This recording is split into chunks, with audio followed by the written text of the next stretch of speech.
मुझे इस बात को बताते हुए बहुत गर्व महसूस होता है कि जब आज़ादी की लड़ाई चल रही थी, पूरे हिंदुस्तान में तिरंगे को बैन कर दिया गया था, तो बनारसी हलवाइयों ने तिरंगी बर्फी बनाकर अपना योगदान दिया। इसलिए मुझे इस शहर पे गर्व है। और हो भी क्यों ना, अभी आपने देखा महाकुंभ का पलट प्रवाह, काशी पूरी भरी थी। अब फर्ज कीजिए आप बनारस के जाम में फंसे हों, आपके आगे कुछ लोग अर्थी लेके जा रहे हों, गलती से आपने उनके पीछे हॉर्न बजाया, अर्थी लिया हुआ आदमी पीछे पलट के बोलता है, ऐसे पहले जइबा का। मस्ती का शहर है गुरु, सिर्फ मजा लेना और कुछ नहीं करना है। आप जब तक हमारे साथ हैं, आधा घंटा, 40 मिनट, 1 घंटा, तब तक आप ये मान के चलिए कि आपको सिर्फ हंसना है, ठहाके लगाने हैं और कुछ नहीं करना है। जब पहली बार फजीहत जी बनारस घूमने आए तो किसी ने समझा के भेजा, बेटा बनारस जा रहे हो, वहाँ नागा बाबा बहुत मिलते हैं, बिना आशीर्वाद लिए मत लौटना। अब ये गंगा में डुबकी मार के सीढ़ी चढ़ रहे थे, साक्षात नागा बाबा के दर्शन हुए। वो लपक के बाबा के पैरों में, नागा बाबा आशीर्वाद दे दो, नागा बाबा आशीर्वाद दे दो। नागा बाबा पैर झटक के, अमा छोड़ो यार, मैं कोई नागा बागा थोड़े न हूँ, मैं तो जेके सीमेंट का एमडी हूँ। वो तो गंगा में नहाने घुसा था, कोई कपड़ा चुरा के भाग गया।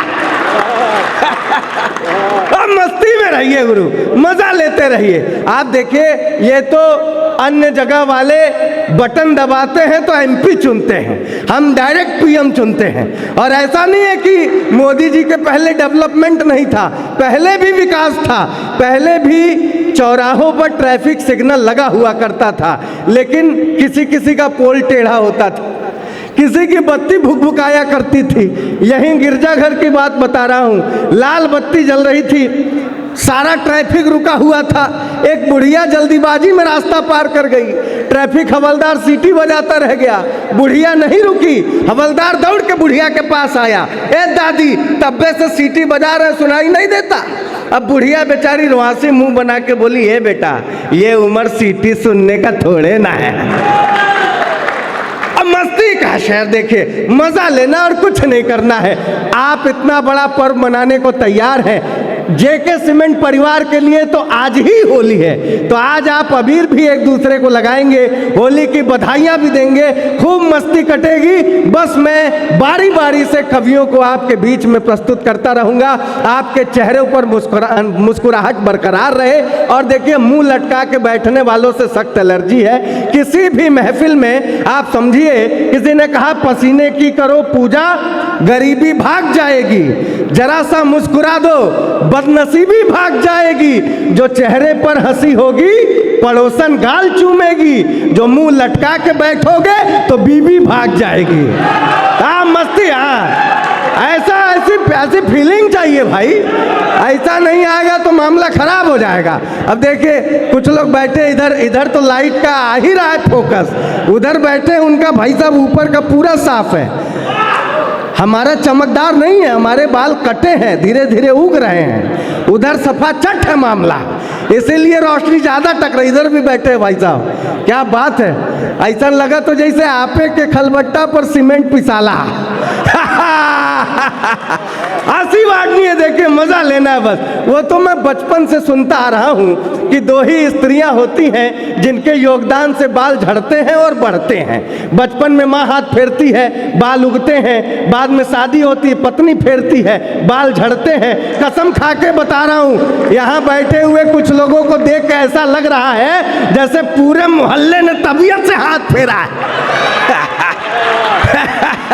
अच्छा ऐसा नहीं है, ऐसा नहीं है, ये नहीं है कि बाल किसी का नहीं है तो उसका अपमान हो रहा है, नहीं ना, उनका तो आधा फेराया है गुरु।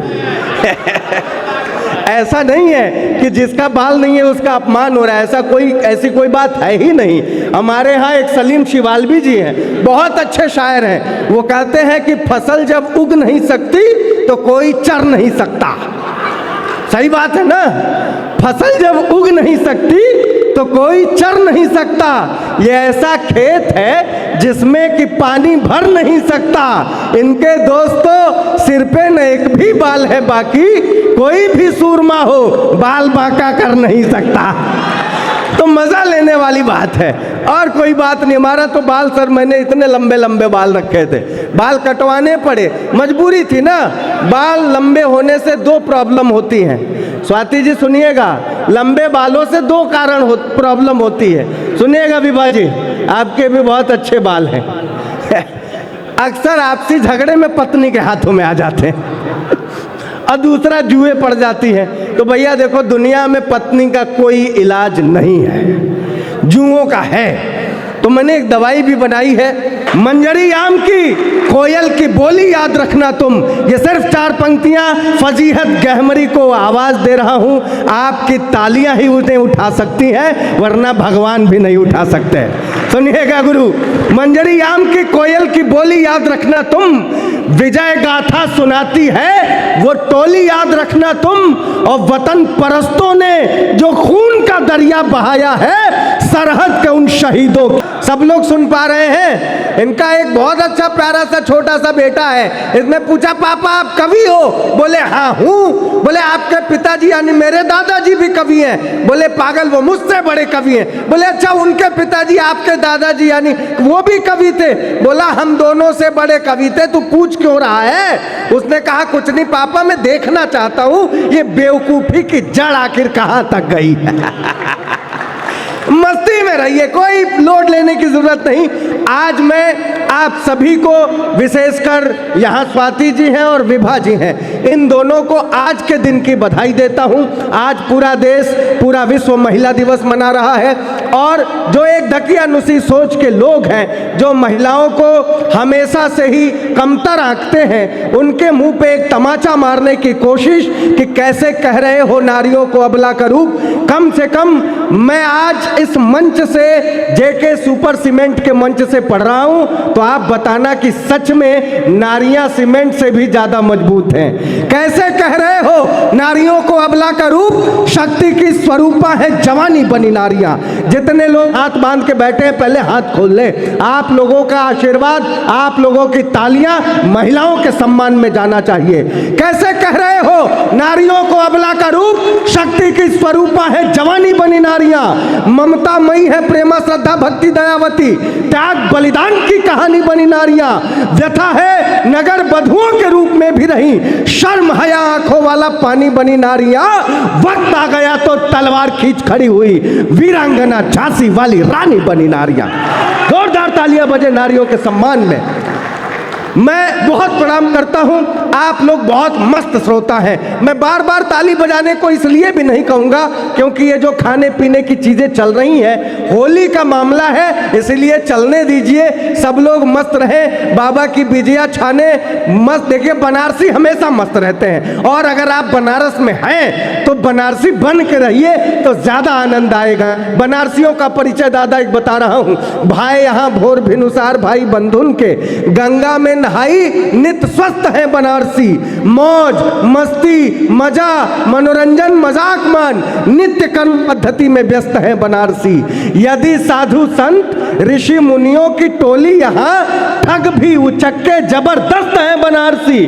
और शिव का नगर शिव गण ही निवास करे, भक्ति में भांग छाने मस्त है बनारसी।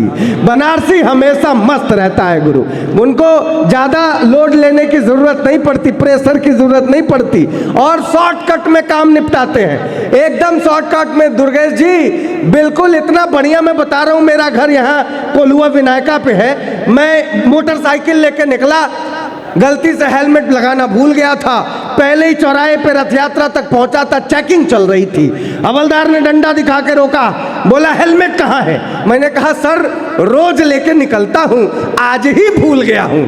कहा अच्छा गाड़ी का कागज दिखाओ। मैंने कहा सर रोज लेके निकलता हूँ, आज ही भूल गया हूँ। कहा 2500 रुपये का चालान कटेगा। मैंने कहा सर ये बनारस है, यहाँ महात्मा बुद्ध ने अपना पहला उपदेश दिया, मध्यम मार्ग की परिकल्पना आई, आपके पास भी कोई मध्यम मार्ग हो तो जरा बताए। उसने कहा ठीक है तो 500 रुपया निकालो। मैंने तुरंत 500 रुपया निकाल के दिया। मैंने कहा एक शंका है, कोई आगे रोक दिया तब क्या कहूंगा? उसने कहा कुछ नहीं, कह देना कोका कोला। बात मेरे समझ नहीं आई, मैं रथ यात्रा से सिगरा तक पहुंचा, चेकिंग चल रही थी, डंडा दिखा के रोका, मैंने कहा कोका कोला, बोला निकल जा। मुझे कसम से इतनी खुशी हुई, मैं जिस काम से निकला था, आपकी कसम खा के बता रहा हूं, वो काम भूल गया। पूरे दिन शहर में बिना हेलमेट और बिना कागज के घूमता रहा। मंत्र अपने पास है, कोई रोके कोका कोला, कोई रोके कोका कोला, एक मंत्र याद हो जाए तो इससे बढ़िया क्या होगा। आप चालान से बच जाते हैं। अगले दिन भी उसी रवानी से, उसी रथ यात्रा चौराहे पे बिना हेलमेट और बिना कागज के, उसी ट्रैफिक हवलदार ने रोका। मैंने कहा कोका कोला, उसने भाई साहब मुझे घूर के देखा। मैंने कहा क्या बात है, मंत्र काम नहीं कर रहा। मैंने जोर दे के बोला कोका कोला। बोला बेटा किनारे लगाओ, फंस गए, आज का लिम्का है। शॉर्टकट में काम निपटाने वाले लोग हैं गुरु। तो मस्ती का शहर है। बस मैं चाहता हूं आपकी मस्ती को और दोगुना कर दूं। यहाँ पर मौजूद हम होली मनाने आए हैं। जब भी हमारा होली का ये त्यौहार आता है, हमें बरबसी भगवान कृष्ण की याद आ जाती है, क्योंकि राधा और कान्हा, इन्हीं की होली विश्व भर में प्रसिद्ध है। और जब कन्हैया की बात आती है तो देवल आशीष की याद क्यों ना आए। देवल आशीष ने कन्हैया क्या है उनको पूरे एक छंद में बांध दिया है, पूरा का पूरा कन्हैया का जीवन, कि विश्व को मोहमयी महिमा के असंख्य स्वरूप दिखा गया कान्हा। कान्हा क्या है? विश्व को मोहमयी महिमा के असंख्य स्वरूप दिखा गया कान्हा। सारथी तो कभी प्रेमी बना, तो कभी गुरु धर्म निभा गया कान्हा। रूप विराट धरा तो धरा हर लोक पे छा गया कान्हा। रूप किया लघु तो इतना कि यशोदा की गोद में आ गया कान्हा। यह है कन्हैया का जीवन। देखिए मैं एक और बात कहना चाहता हूँ।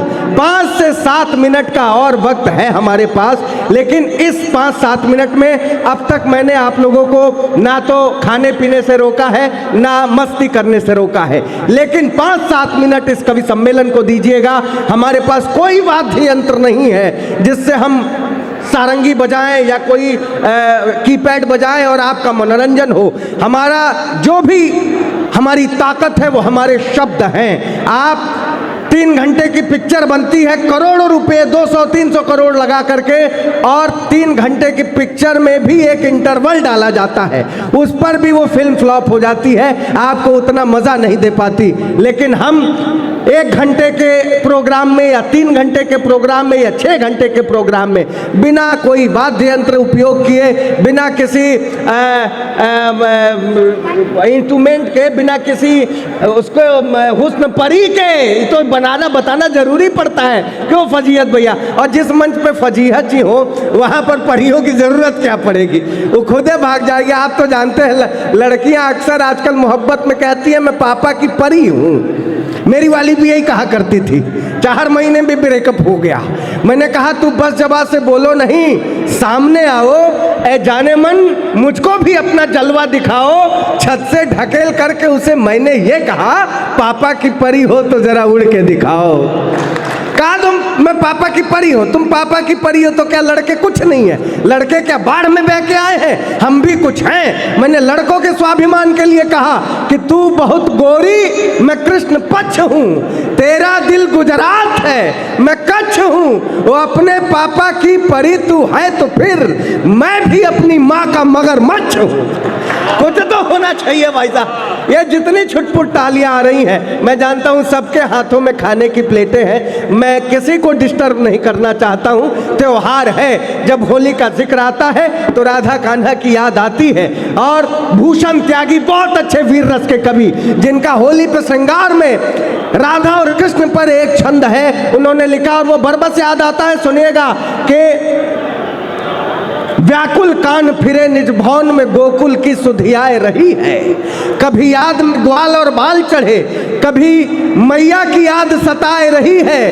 देख रहे प्रभु ज्ञान के आखिन, मैया मेरी अकुलाए रही है। तो बलदाऊ संभालो तुम द्वारिका को, कल होली है राधा बुलाए रही। ये होली है गुरु। चकाचक बनारसी, साड़ बनारसी, चोंच बनारसी, इतने बड़े बड़े नाम हैं। बेढप बनारसी, बेधड़क बनारसी, बनारसी हास्य का परचम दुनिया भर में स्थापित करने वाले, उसमें एक पंडित चंद्रशेखर मिश्र होते हैं। उन्होंने होली पर क्या बढ़िया वर्णन किया है। एक विरहनी की होली है जिसका प्रियतम उससे दूर है, कमाने के लिए गया है, और वो उसकी होली कैसे बीत रही है वो चैलेंज करती है। सुनिएगा कितना बढ़िया, किस तरह से रार ठान के वो बात कहती है, सुनिएगा कि होली गई यदि कोरी हमारी, किसी को गुलाल उड़ाने न दूंगी। होली गई यदि कोरी हमारी, किसी को गुलाल उड़ाने न दूंगी। कैद कराऊंगी मंजरी को, ढप ढोल पे थाप बजाने न दूंगी। फूलने दूंगी नहीं सरसों, तुम्हें कोयलो गीत सुनाने न दूंगी। और माघ को बांध रखूंगी सिवान में, गांव में फागुन आने न दूंगी। यह विरहनी की होली है दोस्तों। होली का एक ऐसा पर्व है, जब होली आती है तो सुनिएगा, दमदार बनारसी ने भी एक छंद कहने की कोशिश की है कि आया बसंत खिली सरसों, बिखरा रंग है खलिहाने में होली। दूसरी पंक्ति पे आप लोगों की ध्यान चाहूंगा, आप लोगों का। आया बसंत खिली सरसों, बिखरा रंग है खलिहाने में होली। रास रचाए कन्हैया कहीं, कहीं शंकर खेले मसाने में होली। आया बसंत खिली सरसों, बिखरा रंग है खलिहाने में होली। रास रचाए कन्हैया कहीं, कहीं शंकर खेले मसाने में होली। ढोल की थाप मजीरे की ताल पे, झूम के आई है गाने में होली। रूठ गई मुझसे सजनी, कहीं बीत न जाए मनाने में होली। रूठ गई मुझसे सजनी, कहीं बीत न जाए मनाने में होली। लेकिन हमारे यहाँ बनारस में ये कहावत है कि होली में बाबा देवर लागे। सुना है आपने? देवर भाभी की होली भी बड़ी प्रसिद्ध है। तब मेरे गुरुजी पंडित सुदामा तिवारी साहड़ बनारसी जी ने कहा कि देवर भाभी की होली तो है, लेकिन हम उस परंपरा के लोग हैं। इस पर जेके सीमेंट वालों अगर मेरी बात सुन रहे हो तो तालियां बजा करके मुहर लगाना जो मैं बोलने जा रहा हूं। हम उस परंपरा के लोग हैं, उस देश के लोग हैं जो भाभी माँ की परंपरा में जीते हैं, भाभी जान वाली परंपरा में नहीं जीते। गलत तो नहीं कह रहा हूं मैं। हमारे लिए भाभी जान नहीं होती, भाभी माँ के समान होती है। जब आप राम राज्य की परिकल्पना लेके चलते हैं तो राम राज्य के तथ्यों पर विचार भी करना होगा। तब पंडित सुदामा तिवारी साहड़ बनारसी कहते हैं, क्या कहते हैं? होली देवर भाभी की होली। भाभी कह रही है देवर से कि चाबी है तुम्हारे पास। बड़े भैया सुनिएगा, आप लोग का ध्यान जरूर चाहता हूं। भाभी कह रही है देवर से कि चाबी है तुम्हारे पास, होली में न खोए कहीं, कभी दूसरों का कोई ताला मत भरना। हाथ से खिलाना, कहा कहती हूँ प्यारे, मुख में मिठाई का निवाला मत भरना। देवर हमारे हो तो देवर की भांति खेलो, देखो कहीं गड़बड़ झाला मत करना। मेरी पूरी देह भले रंग डालो रंग बीच, विनती यही है मुंह काला मत करना। मेरी पूरी देह भले रंग डालो रंग बीच, विनती यही है मुंह का। ये हमारे देश की होली है।